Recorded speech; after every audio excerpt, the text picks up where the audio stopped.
Football. From the Latin futium volumius, meaning football. More than a game, more than an obsession, more than a feeling. A mystery tied up in an enigma, shoved in a chip poke and sealed with a Gordian knot. The Valhalla of the working class, where they that humbleth themselves shall be exalted, and where they that smelt it, dealt it. This is real. This is life. This is football. And yes, this is me, Chick Young, welcoming you into Only an Excuse, Chico's Hall of Fame. My first inductee is a managerial legend, although in actual football he was just okay. A man who rose from a working class background to become absolutely loaded. He is, of course, Sir Alex Ferguson. And before we get started, here's what some of his friends, colleagues and former rivals have to say about him. Liverpool and Rangers legend Graham Souness. If I can just say something here. Sir Alex Ferguson, well, he's a better knight of the realm than I first thought. Liverpool and them legend Kenny Dalglish. You know, if you're asking Kenny Dalglish what he thought of Alex Ferguson, I think Kenny Dalglish would say, you better be asking Kenny Dalglish. Aberdeen and Scotland stalwart, the former Rangers manager Alex McLeish. Well, when the gaffer was the boss, he was a beacon to us. Mainly due to that big purple nose of his. Sir Alex, welcome. Well, hello, Chick Sons. Very, very nice to be here. Thank you. Sir Alex, starting off away from football, you worked as an apprentice toolmaker at a factory in Hillington, where you were appointed a union shop steward. Well, listen, Chick, I took the union position because it's always been important for me to strive for social justice, you know, and then stamp out inequality in society. Combining that with my love of football, in many ways, I suppose you could say I was the latter day Marcus Rashford, you know, or more accurately, you know, he's the modern day me. Sir Alex, it would be fair to say that your playing career didn't quite match the success of your managerial one, yes? This was the 60s and the 70s, Chick. You know, I was playing for teams who didn't win a lot of trophies back then, you know. Queen's Park, Falkirk, St Johnstone United, and Rangers, you know. A temporary blip. But then, Sir Alex, you metamorphosized into a Merlin of managing, and you first worked your magic at East Stirlingshire. Well, Chick, you know, when I arrived at East Stirlingshire, my aim was to make them the best team in West Stirlingshire too, you know, and then we could progress to North and South Stirlingshire until we could boast that, you know, that we were the greatest side in all of Stirlingshire. And, you know, we ultimately won the Stirlingshire Summer Shield, and it remains the only wooden trophy of my career. And it came with a gift from the sponsors, which was a box of macaroon bars and a full ham shank, and it was greatly appreciated by the players. Then in late 1974, you took the step up from East Stirling to manage St Mirren, who were below East Stirling in the league at the time. Did you believe you could bring success to Paisley? Well, that's correct, Chick. I wanted to bring some joy to people like you know, St Mirren fans. What? Oh, why? Yes, St Mirren, yes, oh yes. My beloved buddies, up the Saints, yes. The Bluebells are black and white. Well, let me just say one thing, Chick. You know, it's a tremendous achievement for anyone to get St Mirren promoted at any time.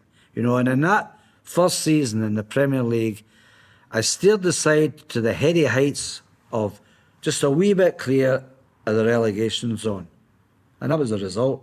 It really was. You know, we stayed up And in just 3 short years, my stewardship resulted in, well, I think I could say it was a remarkable transformation in the fortunes of the club, you know. So what happened next? Well, they sacked me. But you weren't out of football long. In June 1978, the Northern Lights of Old Aberdeen illuminated a new face in the dugout. You said fit like to Pittodrie, and Fergie and the Dons went together like tea and butteries. A North Coast that had not that long earlier struck oil. Now they struck gold when you brought them silverware. Oh, yes, you know, I get tremendous memories of winning trophies at Aberdeen, you know, and I'll never forget securing that first league title in 1980, you know, running about Easter Road with my flared trousers flapping in the breeze, waving my arms aloft. I lost control of my limbs and my emotions, and ultimately, you know, I planted a smacker in Drew Jarvie's baldy head.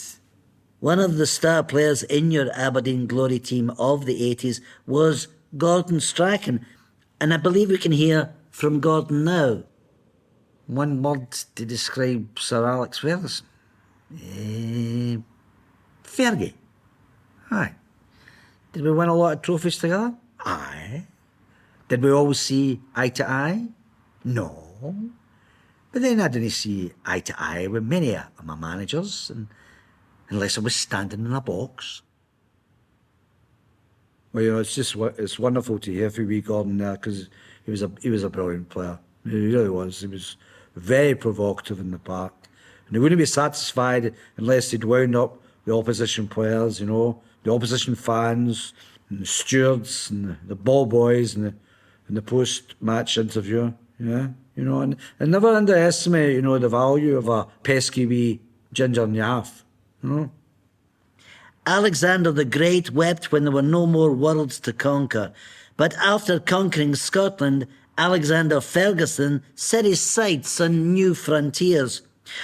You won everything there was to win here, Alex, and you prepared to do battle in Europe. Well, yes, that's right, Chick. That's absolutely right, because Alexander the Great was pretty great, you know. The clue was in his name.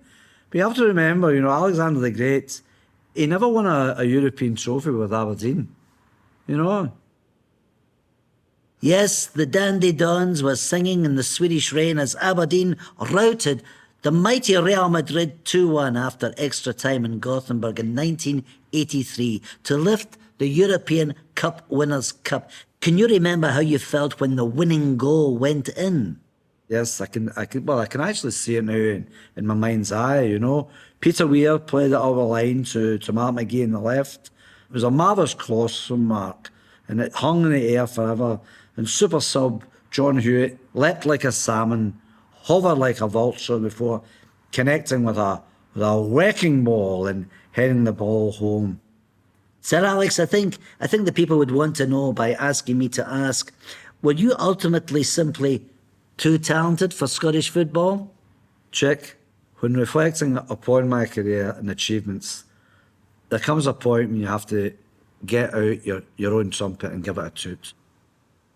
By late 1985, you showcased your multitasking skills by wearing 2 hats at the same time, Don's boss Bunnet and Tartan Tammy of the Scotland manager. And thanks to your tactical nous, we defeated Australia in a playoff and made it to the finals of the World Cup in 1986. Well, yes, Chick, I qualified for the World Cup in my spare time. Because, to be honest with you, it's like a wee part-time gig for me, you know. Some people take a cleaning job or take a shift in a pub. So in late 1985, I realised the hopes and dreams of a nation and propelled Scotland to the greatest football tournament in the world. And then I got back to my day job and won the League Cup for Aberdeen. Did you have a favourite moment from those nerve-shredding playoffs? Well, yes, I do. We beat Australia at Hampden in 1985 to get to Mexico in 86. And Frank McAvenny, yes, just thinking about it, Frank scored a wonder goal that night. It really was. Frank started partying in the dressing room, actually, you know, right after the full-time whistle. And as far as I know, he still hasn't stopped, you know. Well, I believe we can hear from Frank McAvery now. It was a pleasure and a privilege for the Frankie boy to play for the Fergie boss. I was desperate to get on the plane to Mexico. They are pure long flights, you know. And at that stage in my career, I couldn't think of a better opportunity to join the Mile High Club. You know what I'm saying? Just, I'm too much of a gentleman to divulge anymore, but let's just say a result, you know. And you're laughing, Jack, you know what I mean, huh? Mission accomplished. And I'd like to thank Sir Alex personally for getting me on the airplanes and making my dreams come true, you know. It's the draw for the 1986 World Cup finals. The Grim Reaper has hovered over the balls and plonked Scotland in the group of death, alongside Uruguay, Denmark and West Germany. Well, that's true, Chick, you know. And what you have to remember is that at that time, you know, the Danish team were very good at football. They really were. The German team, they were very good at football. And the Uruguayan team were very good at Greco-Roman wrestling, you know. But we still achieved a 0-0 against them, which was marvellous. It was. Throughout 1986, the rumours were flying around like so many crisp pokes in a windswept Pataudry after the final whistle. If Father Time was leading you by the hand, awa fae Aberdeen, what would be Fergie's next club? Spurs, Wolves, Real Madrid, or the big one, Rangers? Eventually, you left the Reds of Don's Land to join the Red Devils of Manchester United.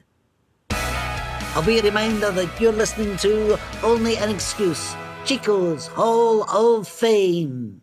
So, Alex, has it been fair to the man, the myth, or the legend to put it to you that in terms of successfulness, you were not an overnight success at Old Trafford?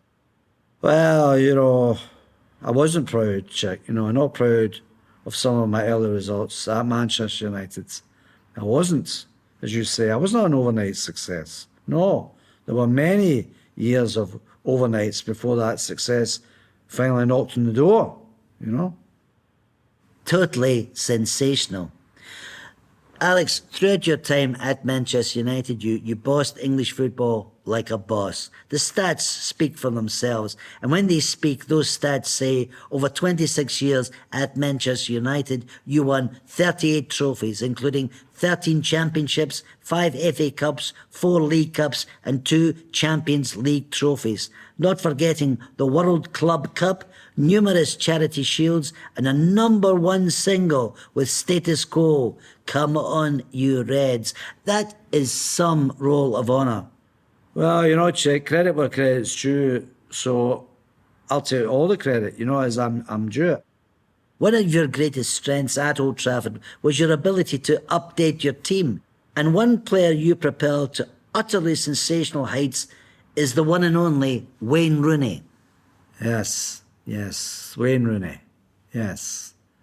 Well, you know, Wayne had a lot, you know. To me, he was the closest thing to managing George Best, you know. George dated a lot of women in the 60s, and Wayne dated a lot of women in their 60s, you know. And, you know, you've got to know when to keep a player, you know, and when to get rid of them, you know. In the case of Roy Keane, you know, that meant harnessing the Roy Keane that could flummox Juventus in a Champions League semi-final at the Stadio dell'Alpe, and letting go of the Roy Keane that could get beat by Clyde in the Scottish Cup third round at Broadwood, you know. Roy Keane was my warrior on the pitch. He really was. Roy was fantastic. Roy was the only man I've ever met with a worse temper than me. I remember Roy and I had an argument one day. For the life of me, I can't remember what it was about. It's probably something really, really important, like who was the scariest when they took a Maddie, me or him, something like that. Anyway, and we stared at each other for 3 days before he finally blinked. I have to say, I really admired that. It was marvellous, you know. David Beckham was a stalwart of your side in the 90s. What was it like working with Mr. posh spice? Well, David Beckham, I loved having David in the Manchester United dressing room. Because I absolutely loved it because he was always my first target if I had a boot to throw after a bad result, you know. But the best of all the great players I had at Man U though was Cristiano Ronaldo. He was an incredible player. Ronaldo was my boy, you know, it pace, power, marvellous tan, good looks. Cristiano had it all, and it's great to see he's still doing it at the age of, what is he now? Is he about 48? Sir Alex, people who know you well describe you as the relaxed, easygoing, slow-to-anger type, and yet would it be fair to say there have been a few fallouts throughout your career? Well, you know, Chick, I've never made an enemy of anyone in football, but for some inexplicable reason, you know, some people have made enemies of me, and why? I can honestly say I've got no idea. You know, it's a mystery why anyone should take a scunner to someone like me. You know, and yet there are those who give me a rubber ear, sling me a deefy at every opportunity. And who are we talking about here? Right, well, early on, it was suggested to me that Kevin Keegan was easily provoked. And I thought, marvellous, I'll use that. I'll wind Keegan up a dullion. And I did. And he said he'd love it if he could beat us. And I'm sure he would have, but he didn't. Then there was Jose Mourinho. He thought he was a hard man, you know. He was going to do this and he was going to do that. And I'm just going, aye, sure, Jose, sure, Jose, sure, Jose. Of course, Mourinho, he'd never seen Ricky Fulton or Jack Morroy in Panto, so he had no idea what I was going on about, you know. However, the only one guy who really doesn't take to me, who couldn't stand me, who really hated my guts, the one guy who really hated me was... Arsene Wenger? Well, apart from Arsene Wenger, it was Rafa Benitez. Rafa just couldn't go me, you know, he just couldn't go me. The boy, he took an instant dislike to me. He even said I had an undue influence in every game that Manchester United played, even going as far as to claim that I decided how much injury time had to be played. I mean, can you imagine that? Me pressuring a referee to give favourable decisions to my club. Seriously? Well, that's just preposterous. Sir Alex, when it came to managerial rivals, you bested and bossed the best of them. One manager who regularly dined on a dish of defeat when you were wearing the chef's hat at Old Trafford is former Leicester City, Aston Villa and Sunderland boss, Martin O'Neill.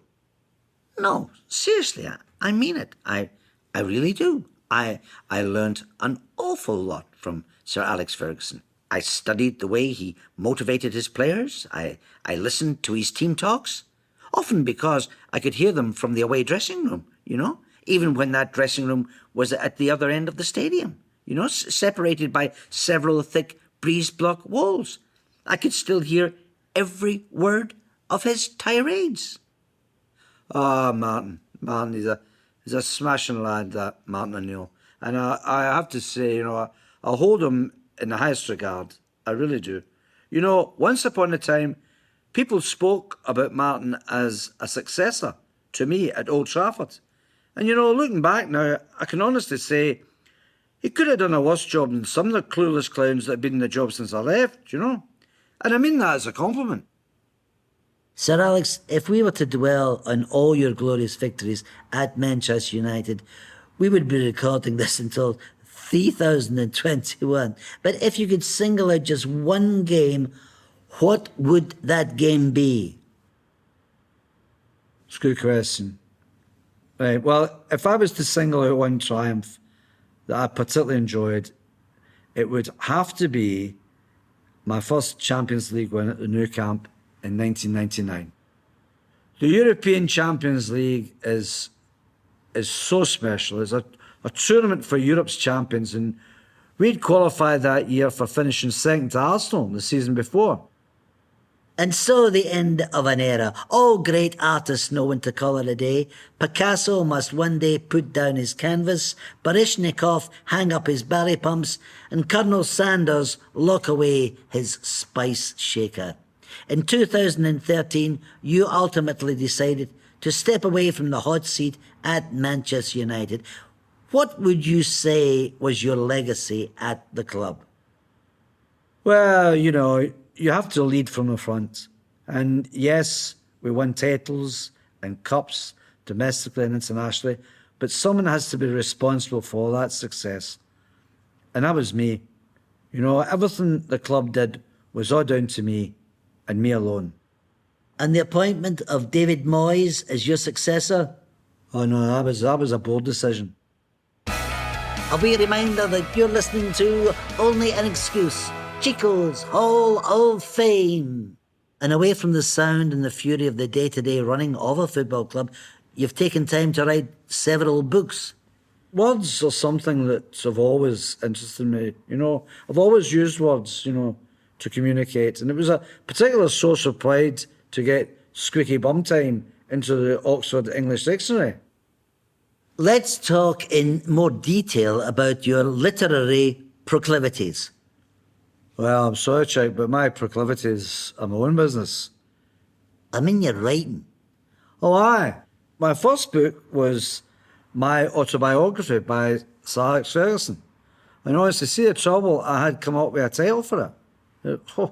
My second one was Managing My Life, also by Sir Alex Ferguson. Or was it the other way around? Well, actually, it doesn't matter because both books were the same. But my greatest work, though, I would say my masterpiece, the book that should have won the Nobel Prize for Literature, written by Alex Ferguson, was my book, Leading. And what was it about? What was Leading about? Well, that's a tricky one. Well, basically, Leading was about what's the best way? It's what it takes to be a leader. So in a clever twist that Agatha Christie would have been proud of, Leading was about leading. Ah, clever. When did you first realise this book was a good one? Well, I knew I was on to a winner when I finished it. And I read it back and I couldn't understand a word of it. That's when I knew it was none of your usual football manager pish. This was bigger than that. This was clever, This was the kind of book that folk would buy, and read and wouldn't be able to make head nor tail of. But they would say it was brilliant for fear of looking like a dafty, Well, there can't be many dafties at Harvard University, and they asked you over for a series of lectures. Well, this is true. When I got the call saying this is Harvard, I thought they were talking about that big rabbit in the James Stewart film, but that was Harvey, But no, this was Harvard University in Cambridge, Massachusetts. Asked me to come along and deliver a few speeches and crack a few jokes, shout at some of their students. And so naturally I said yes right away because Massachusetts was always my favourite Bee Gees song.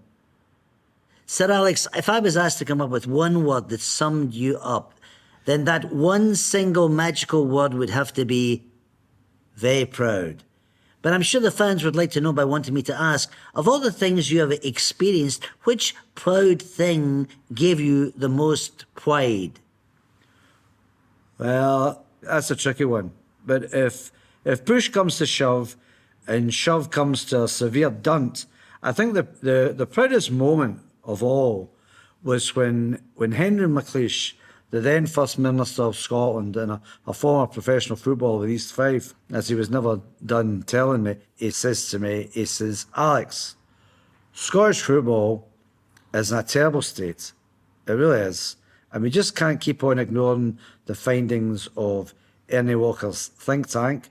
We need to come up with something new and something fresh to ignore. So he says to me, how do you fancy being Scotland's first ever football czar?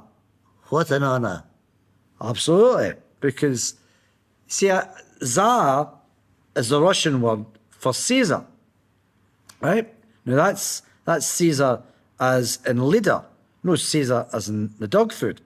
Of course, being a czar, especially of Russia, means you've got to watch you don't go too far and end up starting a revolution, which ends up with you and your whole family in the coal cellar getting the severe malky.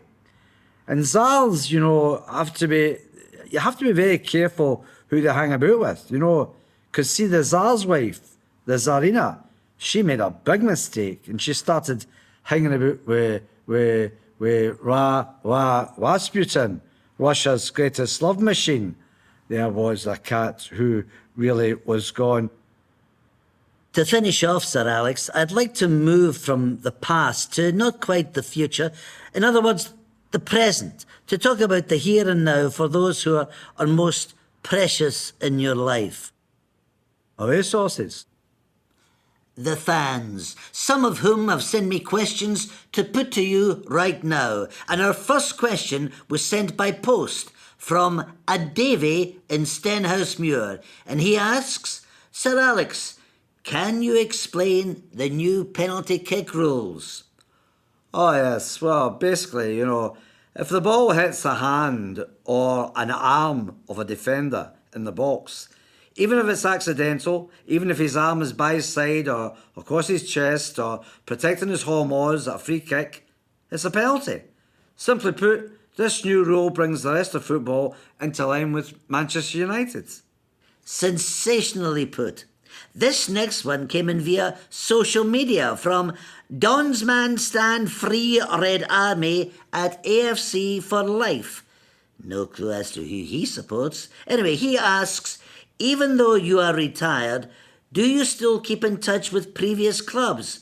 Are you still involved in football?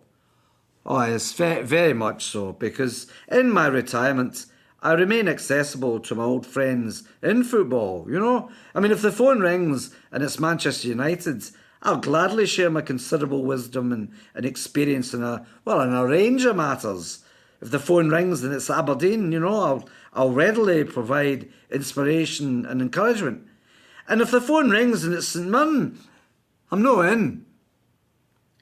Thank you. This one came in by text. Tartan Army man Big Shug asks, can Scottish football claim to be on the up again, given we're on our way to wherever it is the Euros will be taking place? Listen, let me tell you, I was proud. I was very proud to see Scotland qualify for the Euros. It's a tremendous accomplishment. It really puts things in perspective, It just shows what you can achieve via a backdoor, also ran second chance playoff penalty shootout. Well said. And finally, Sheena from Ullapool emailed to ask, football as it is right now, does it work for you? Well, Sheena, no. It doesn't work for me because football without fans is nothing, And football without football is soccer aid. Sir Alexander Ferguson, CBE, a man who has climbed the ocean and sailed the mountain, you are now officially inducted into the Only an Excuse Hall of Fame by Chico. Well, thank you. Sir Alex, the airwaves are now dedicated solely to your official acceptance speech, which can last anything from 1 to 90 minutes, plus Fergie time, if required. Well, what can I say? Ladies and gentlemen, lords and ladies, players, managers, and above all, the fans. It goes without saying, but I'll say it anyway. I'm proud. I'm very proud to be the first of many to be inducted into the Only an Excuse Hall of Fame. Trust me, it couldn't have happened to a nicer man. Next time, exclusive sensational soccer secrets guaranteed from Scotland superstar legend Kenny Dalglish. Alright, maybe he's aye, maybe he's no. And don't forget to subscribe to Only an Excuse, Chico's Hall of Fame, wherever you get your podcasts from. Performed by Jonathan Watson, produced by Philip Differ, and edited at Serious Facilities. This was a comedy unit production for BBC Scotland.